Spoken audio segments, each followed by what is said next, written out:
Hi అండి, welcome back to our channel Shailu cooking and vlogs. నేను మీ శైలు. ఈరోజు అయితే నేను ఆవకాయ పెడుతున్నానండి.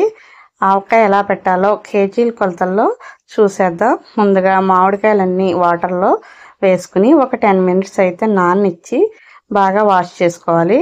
ఇలా వాష్ చేసుకున్న మామిడికాయలన్నీ కాటన్ క్లాత్తో నీట్గా తుడుచుకుని పక్కన పెట్టుకోవాలి.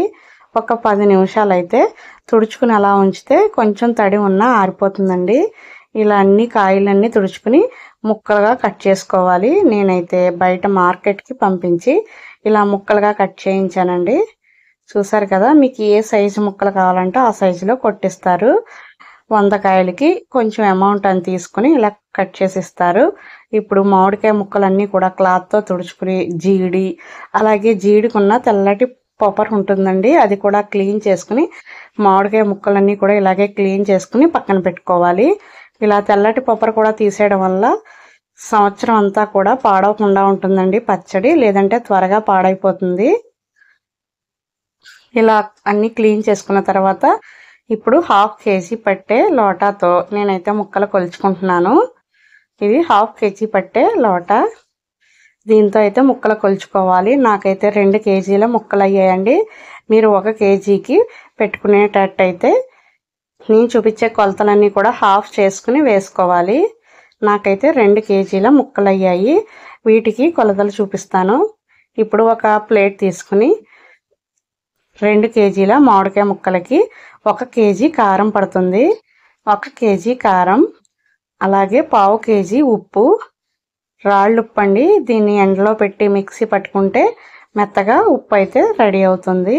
2 టేబుల్ స్పూన్ల మెంతులు, అలాగే 1/2 కేజీ ఆవపిండి. ఆవాలు ఎండలో పెట్టుకుని మిక్సీ పట్టి జల్లించుకుంటే ఆవపిండి అయితే రెడీ అవుతుందండి. ఆయిల్ అయితే నేనైతే నువ్వుల నూనె యాడ్ చేస్తున్నాను. పల్లి నూనె కూడా యూస్ చేసుకోవచ్చు. 1 కేజీ ఆయిల్ పడుతుంది. ఈ ఆయిల్ అంతా కూడా ఒక బౌల్లోకి సెపరేట్గా తీసుకుని పెట్టుకోవాలి. 2 కేజీల ముక్కలకి 1 కేజీ ఆయిల్ అయితే పడుతుంది. ఇలా బౌల్లో సెపరేట్గా తీసుకుని పక్కన పెట్టుకుని 200 గ్రాములు వెల్లుల్లి, ఇవన్నీ కూడా బాగా కలిసేలాగా బాగా కలుపుకోవాలి.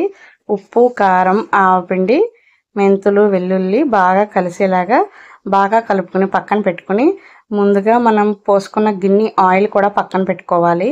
ఇప్పుడు కొన్ని ముక్కలు తీసుకుని ఆయిల్లో ముంచుకుని ఈ కారంలో యాడ్ చేసుకోవాలి. ఆయిల్లో ముంచడం వల్ల కారం, మసాలా, ఉప్పు అంతా బాగా పడుతుందండి ఆవపిండి అది. ఇలా పట్టిన తర్వాత మనం ఒక ప్లాస్టిక్ డబ్బాలోకి యాడ్ చేసుకోవాలి. ముక్కలన్నీ కూడా ఇలా ఆయిల్లో ముంచి కారంలో కలిపి డబ్బాలో వేసుకోవాలి. ఇలా ఆయిల్లో ముంచడం వల్ల ముక్క పాడవకుండా ఉంటుంది. అలాగే ఉప్పు, కారం కూడా బాగా పడతాయండి ముక్కకి. మొత్తం అన్నీ కూడా ఇలాగే యాడ్ చేసుకోవాలి. ఆయిల్లో ముంచుకొని కారం పొడిలో వేసుకుని యాడ్ చేసుకోవాలి. ఇలా యాడ్ చేసిన తర్వాత మిగిలిందంతా కూడా పైన లాస్ట్లో యాడ్ చేసేసుకోవాలి. చూసారు కదండి, ఇలా అన్ని ముక్కలు యాడ్ చేసుకున్న తర్వాత మిగిలిన కారం అంతా కూడా పచ్చడిలో కలిపేసుకోవాలి. మీకు గ్రేవీ ఎక్కువగా కావాలనుకుంటే ఇంకొక 1/2 కేజీ ఆవపిండి అయితే యాడ్ చేసుకోవచ్చు. అలాగే మిగిలిన ఆయిల్ కూడా ఇక్కడ యాడ్ చేసేసుకోవాలి. పైనుంచి యాడ్ చేసేసుకుని ఏమీ కలపక్కర్లేదండి. మూత పెట్టి 3 డేస్ వరకు అలా ఉంచేసుకోవాలి. 3 డేస్కి ఆయిల్ బాగా పైకి తేలుతుంది.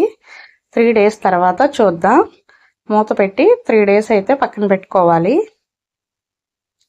3 డేస్కి ఆయిల్ అంతా పైకి తేలి పచ్చడి కలర్ అయితే చాలా బాగా వస్తుందండి.